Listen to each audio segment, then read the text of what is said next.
তুই বাইরে কেন বসে আছিস? কেউ কি এসেছে নাকি? আরে তোর দেখাশোনা এসেছে। দেখ দাদা, আমি এখন বিয়ে করতে চাই না। এখন বলে আর কি হবে, ছেলে তোকে পছন্দ করে নিয়েছে, বিয়ে ফাইনাল। ছেলে কেমন দেখতে দাদা? শুয়োরের মতো দেখতে আর 40-এর উপর বয়স। দাদা, আমি এই বিয়েটা করতে চাই না, কিছু তো উপায় আছে, তুই বল না। শোন, একটাই উপায় আছে, তোর যদি কোনো বয়ফ্রেন্ড থাকে তাকে বাড়িতে ডাক, মায়ের সাথে কথা বলিয়ে দিচ্ছি, তাছাড়া আর কোনো উপায় নেই। দাদা, আমার তো কোনো বয়ফ্রেন্ডই নেই।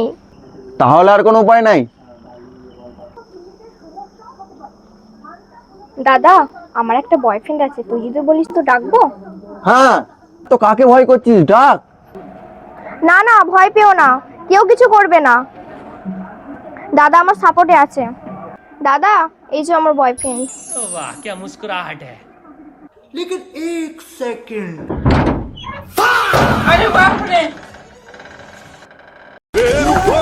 দাদা